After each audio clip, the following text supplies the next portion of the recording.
dots and they can say, yo, my man's over here, he that real deal. And then next thing you know, you in the door with everybody else. You know, everybody the plug in your socket. Yeah. You know what I mean? You gotta make yourself different. And so everybody was plugging me in, but I needed to provide the energy. I need to provide the energy. So whatever room I walk in, I provide energy. I tell people all the time, there's only two type of people in this world, either a thermostat or your thermometer. One read the temperature, one read and change the temperature. So when I walk in a room, I want to make sure I'm changing the temperature to set it for my liking so that I can perform and do my job the best way possible. When you're dealing with these people in this industry or whatever, just in a general sense, do you see a difference between like the actors versus the entertainers versus the ball players versus the rappers or whatever like that? Like, is it a difference in how you have to operate in this setting versus over in that setting? Do you engage them different? I walk into every situation the same. And then I let the client tell me how they feel that day. If they want to talk, I'm going to talk. If they don't want to talk, I'm going to shut the hell up. I'm going to do my job. I'm there to do a job. I'm not there to be a friend. And eventually we can turn into friends. But first I gotta come in with the mindset of, you are a client, you're paying me to do my job, I show up to do that job, and I walk out of here. Yeah, but at the same time, you know, some people, like, I ain't gonna front. Some people you'll see a lot of diva-ish stuff. Yeah. And then you get some people that you would think would be a diva, and they like, oh man, go get whatever you want out the refrigerator, and they treat you different. Yeah. And then you like, oh shit, I didn't think this person would be like this. So it's always, that's why I say, you just treat everybody the same going into the position, and then you start figuring it out. And then at that point, it's your choice if you want to fool with them, if not. So what did it take, or what level of schooling and education does it take to get to where you are, to be able to facilitate and teach a barber school? To be honest, I got a high school diploma. I learned from my cousins that was in the streets and learned how to navigate and move in a room. I took their negatives and made it my positive. And that's how I move in business rooms. Like, I learned how to talk to people, I learned how to speak, and I learned how to just be articulate and be cautious about how I move. And then at the end of the day, like, you don't really need more than a high school diploma to be successful. So you need a positive mindset and brain. You took the street dudes mentality and turned it to work for you. Oh, definitely. Y'all got a Paul Mitchell in Detroit? Yes, they do. yeah, I think we do. Yep. I think Farmington Hills. This man, Yep, that sounds right. this brother is a director in Paul Mitchell. Yeah. When my brother applied for Paul Mitchell, I heard a lot of black people say, man, they don't accept black people, man. Harvard brothers, it's a He pretty told me school. not to go. He told me, man, now go to Williams Barber College, go to Dallas Barber College, go to State Barber College. Everyone that I went, I didn't like. Me and Mama sat in the car for about 30 minutes to an hour when we went to State Barber College. The one was late. I got in the car. I went up there to the school. The students standing outside the class smoking sweets and told me the coordinator, the instructor was sitting in the car. So I said, Mama, the instructor sitting in the car. I go to his car. He's sitting in the car, roll down his window, nobody get hit with. What? Yeah. A cloud of weed smoke. Yeah. A cloud of weed smoke. He's like, yo, man, you see, she run a little later. I go tell Mama, I said, say, Mama, you know, she run a little late, she be here in a minute. Mama instantly said, it's some black folks. I bet you some black folks. I said, Mama, stop saying that. I bet you it's African. I said, Mama, stop saying that. Mama. I said, Mama, you don't know who them folks is. She said, no, because it's white folks that instructor be up in that building where they be talking about the people that own it. It's not here right now. They want to get their school to be open. Yeah. So I was like, man, so I'm sitting back there. I said, man, my mama always right. I'm sitting in the car literally talking to myself, saying, man, my mama right. So we sitting up. So right when I got ready to tell Mama, man, just let's go. Mama pulled up flat. Mama said, that's her right there. And lo and behold, she said, I told her that the instructor get out the car. I said, yeah, Mom, listen, I get out the car, I go up there. So Mom said, oh, I'm sorry. So I'm telling Mom, I said, say, man, this really poor business. I said, how's your instructor don't have a key to get in your business for your student? He's your instructor. I said, it's like a truth. So I'm not giving a key right. She had a key in front of me. Oh, no. Yeah, now we don't want no certificate from her. And then I talked to her. I said, Junior, come over there. She said, oh, he know how to cut, but he just get the lights. We're going to help him get the lights. Bang. So I looked, and she said, what is your name? So the dude, he looked at me, he said, man, I know you from somewhere. I said, man, you don't know me, bro. I promise you don't know me. He said, man, yes, I do, man. I'm telling you I know you. I said, bro, I'm telling you, you don't know me. So he said, nah. So the woman said, so what's your name? So I tell her my name. I said, man, my name is Kevin. So he said, man, I told you, man. You the one who... I said, oh, man. So he tell me, well, man, we got to have him in school. We need him in the school. We need him. I said, man, I go back there and play the role. I look in the office the whole time I'm going through the school. He looked like my granddaddy Bob Sutter he had in 1987. Chopping block. 8-ball, pool hall, your turn to chopping block. Yeah, old chopping block. Now, They made my granddaddy Bob Sutter. They actually got this. That's man, my Bob Sutter gonna be Cricket's chopping block. Say, man, they actually she had desks like a classroom, had desks, 10 desks lined up. I said, man, how a grown man gonna get off of that desk? I go up in the office. She just get that free grant money.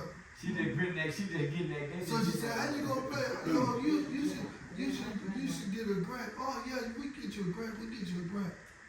But yeah, you pick and choose why. Is it like going to ATI schools, to Aries College? It's no difference.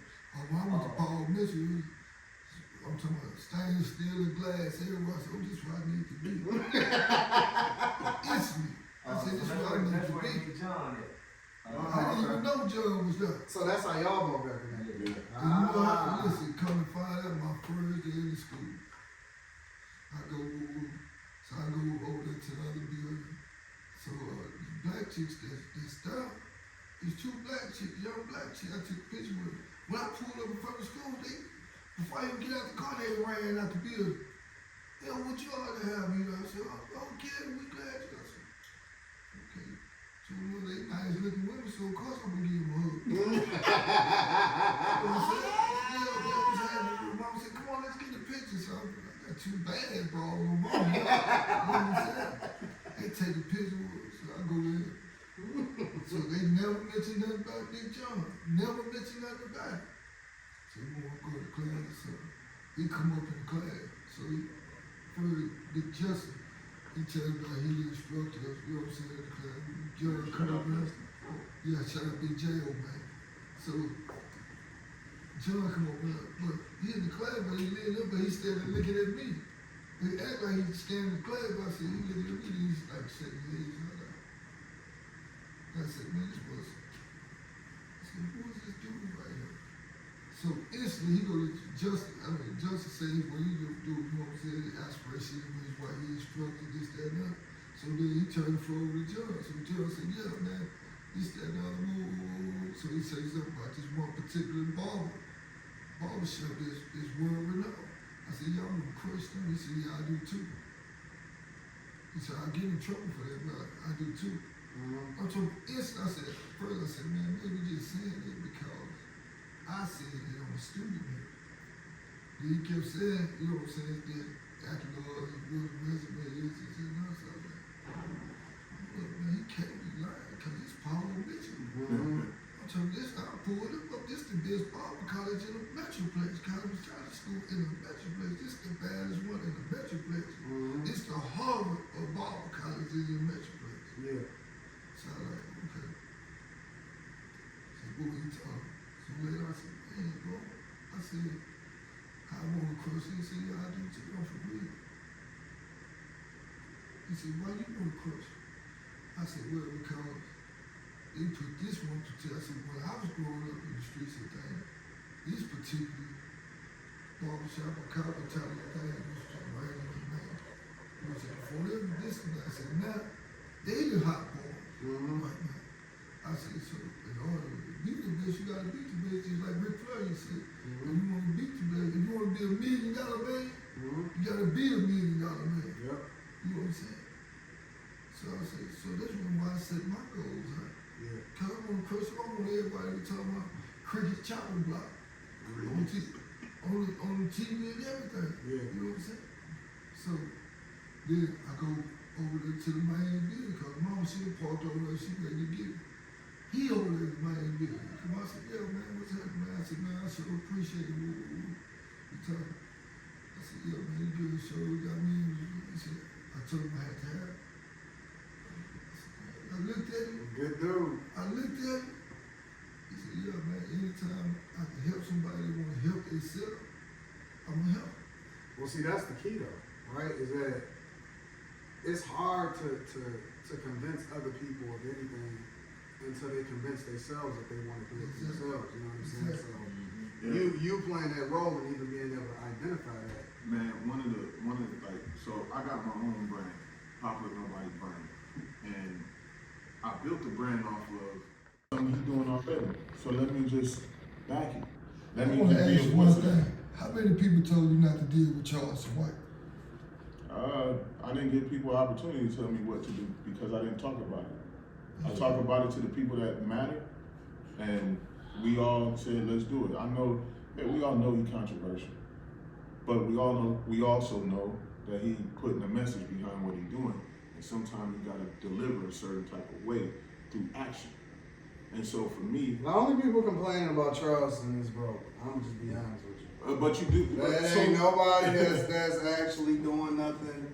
If you actually making something out of yourself and you ain't running into Victim Olympics, you ain't worried about it. Yeah, so It's I the don't. Victim Olympics. The Victim Olympics, that's what they're running. No, listen, when we go out in the streets, it ain't nobody that got nothing negative to say. It's all love. And I guarantee you, It's it's more people. it's 100% love.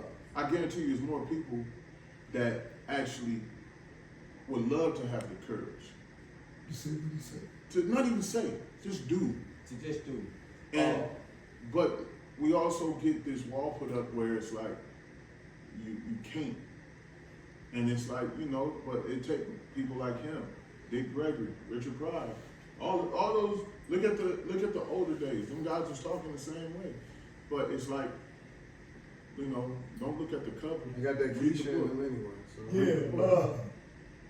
So. It's only online. It's only on the internet. It's only on the internet. That's it, bro. In real life, you don't. Yeah. Internet, nah. bro. And so I literally had to. The FBI stopped me the other day. I seen that. So then I took my wife. I took my wife and my daughter.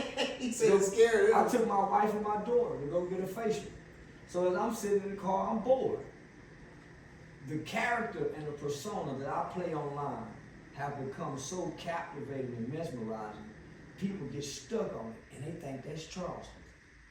After I done told these people, say, man, I'm playing a character. Mm-hmm. So I'm sitting in the car, actually doing a skit, right? I'm doing a skit as if I'm outside a massage parlor, waiting for it to open up to go have sex with a prostitute. Man, I got the FBI calling, I got detectives calling, my publicist calling. They think I'm for real, but they calling while I'm on live.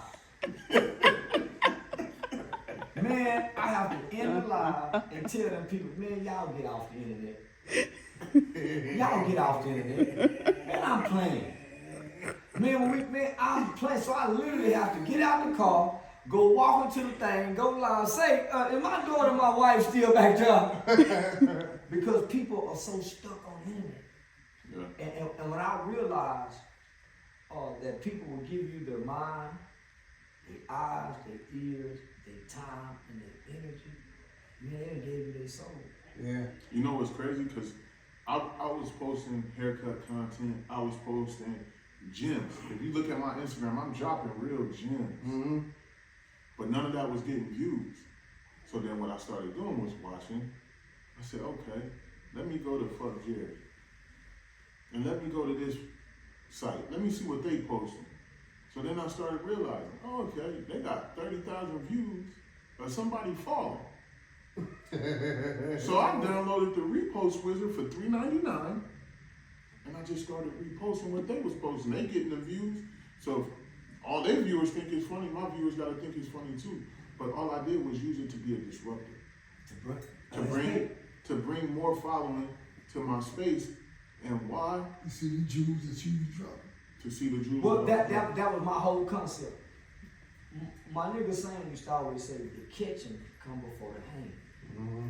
The kitchen come before the hang. Well, guess what? I'm gonna catch them with all of this provocative, crazy talk. Once they go to look, they'll say, oh, he's really working kids. He really